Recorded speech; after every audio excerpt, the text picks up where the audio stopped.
Takže čaute, ja som Janšo. Ja som Jošo. A chceli by sme vám predstaviť novú sériu, ktorá sa bude volať Táborenie. Cieľom tejto série bude si postaviť tábor, v ktorom sa bude dať prežiť. Užite si video, budeme sa vám postupne hlásiť. Takže už sme dorazili na miesto. Vybrali sme čo najvhodnejšie miesto pre tábor. Teraz vám tu Jošo o tom niečo povie. Takže je to blízko vody, aby ste náhodou mohli aj piť vodu. Je to aj v lese, pričom máte veľa dreva, aj na oheň, aj na prístrešok.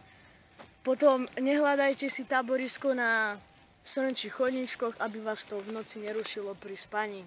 Dobré je mať pri táborisku aj skaly, lebo odrážajú teplo z ohňa.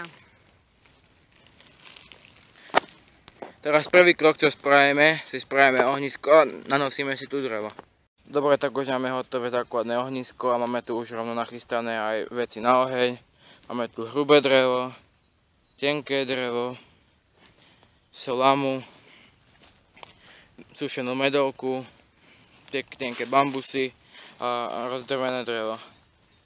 A teraz si povieme, ako treba založiť oheň.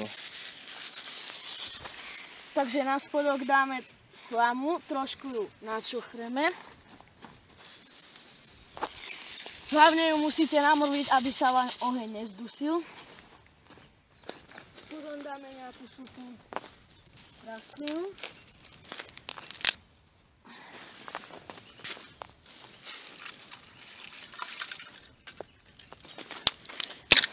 Nejaké tenké suché drevo.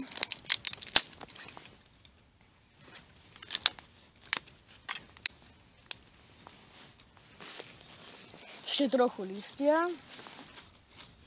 A nejaké super tenké suché drevo. A teraz to stačí už iba zapaliť.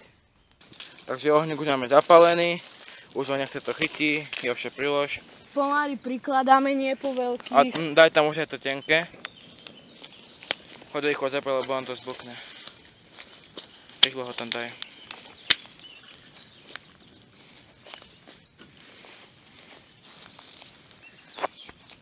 Takže teraz oheň rozfúkame, aby sa chytilo aj drevo.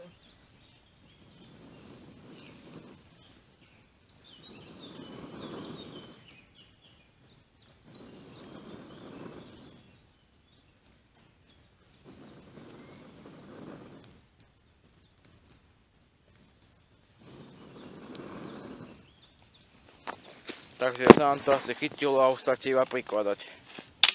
Takže oheň už máme hotový, teraz keď máte oheň hotový, tak si môžete už na ňom pripravovať rôzne jedla, ale to si ukážeme až v ďalšom tutoriáli.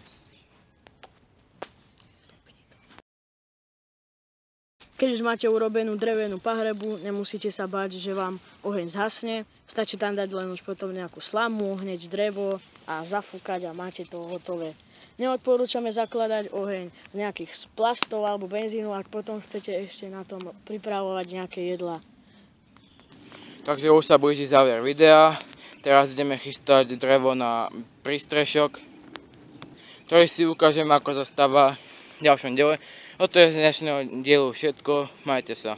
Čaute a nedabudnite dať like alebo odber.